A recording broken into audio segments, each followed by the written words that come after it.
In The Young and the Restless, the aftermath does not bring relief. It sharpens the fractures into something far more dangerous, something irreversible. The silence that settles over Genoa City carries a suffocating weight, as if every character is holding their breath, waiting for the next detonation. Beneath that stillness, emotions are no longer contained. They are mutating, evolving into darker, more destructive forms. Audra Charles begins to feel the first true tremors of losing control. What she once believed to be a calculated strategy now reveals itself as a reckless gamble.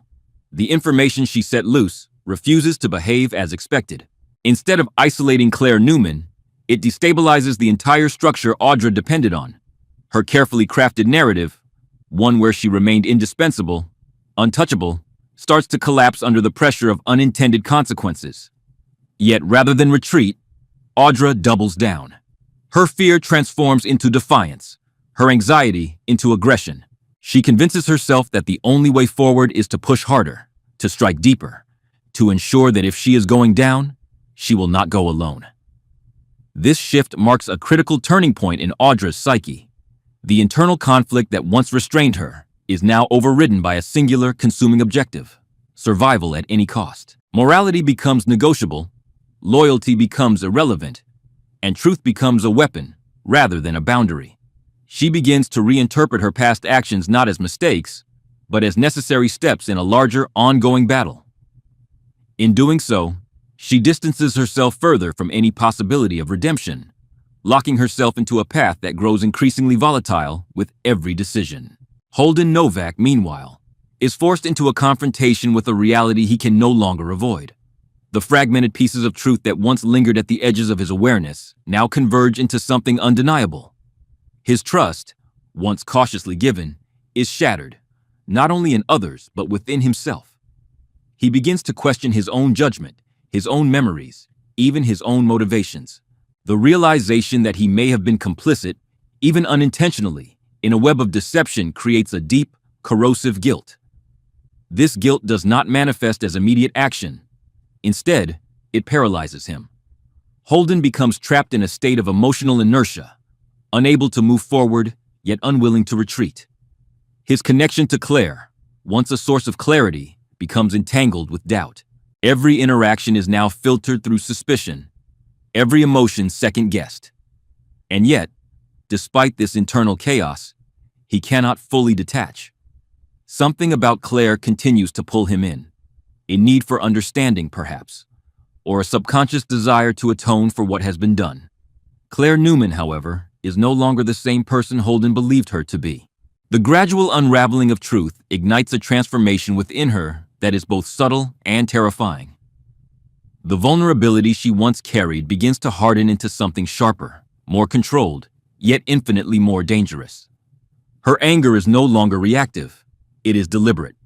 It simmers beneath the surface, calculated and patient, waiting for the precise moment to be unleashed. What makes Claire's evolution particularly unsettling is her growing clarity.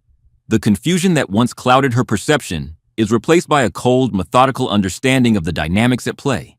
She begins to see patterns where others see chaos, intentions where others see coincidence.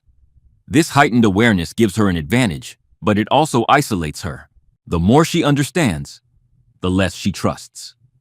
And the less she trusts, the more she relies on herself alone, a decision that pushes her further into emotional isolation. Stephanie Simmons, observing the rapid deterioration of those around her, finds herself confronting a different kind of dilemma. Her initial belief that Claire could serve as a stabilizing force for Holden begins to unravel as she witnesses the escalating tension. Doubt creeps in, not only about Claire, but about her own judgment. The protective instincts that define her begin to conflict with the emerging reality.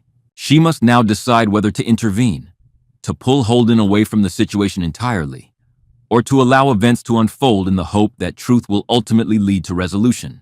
But intervention is no longer simple. The situation has evolved beyond guidance or influence. Any action Stephanie takes risks exacerbating the conflict, pushing one side further into opposition. Her role shifts from protector to potential catalyst, and the weight of that responsibility becomes increasingly difficult to bear. As these internal battles intensify, external events begin to mirror the chaos within. Encounters that once seemed ordinary now carry an undercurrent of tension, each interaction loaded with unspoken meaning.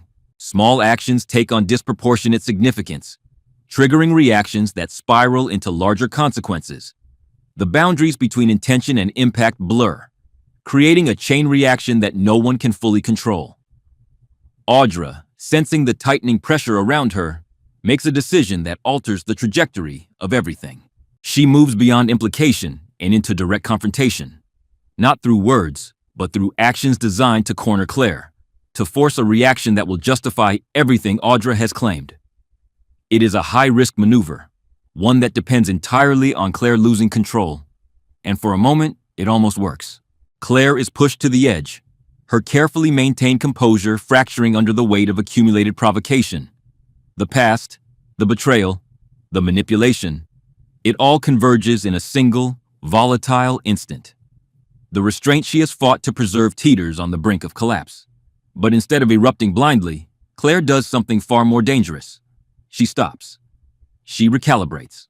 And in that pause, she reclaims control, not by suppressing her anger, but by redirecting it. This moment becomes the true shift in power.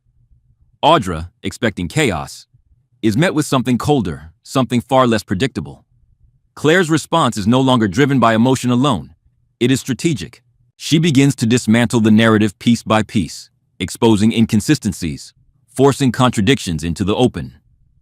The truth, once fragmented, starts to coalesce in a way that neither Audra nor Holden can ignore. Holden, caught in the crossfire, is forced into a final reckoning. The luxury of uncertainty is stripped away, leaving him with a choice that cannot be delayed. He must decide where he stands, not based on emotion, not based on history, but based on the reality unfolding in front of him. It is a decision that will define not only his relationships, but his sense of self. The tension reaches a point where resolution is no longer optional. Something must break. And when it does, it is not a single event, but a cascade. Revelations surface in rapid succession, each one reshaping the narrative, each one altering the balance of power. The truth about Los Angeles, once buried beneath layers of omission and distortion, emerges with a clarity that is both liberating and destructive. It does not absolve. It exposes. It does not heal. It forces confrontation. Audra is left facing the consequences of a game she can no longer control. Holden is left to rebuild from the fragments of a shattered perception. And Claire stands at the center of it all, not as a victim, not as a savior, but as something far more complex. A force shaped by trauma, driven by truth, and unafraid of what that truth demands. Genoa City does not return to normal. It evolves, scarred by what has transpired, altered in ways that cannot be undone. Relationships are redefined, alliances fractured, and the illusion of stability permanently disrupted. And somewhere within that fractured landscape, a new tension begins to form, quieter, more insidious, waiting for the moment when the past, once again, refuses to stay buried. And the illusion of stability permanently disrupted. And somewhere within that fractured landscape, a new tension begins to form, quieter, more insidious, waiting for the moment when the past,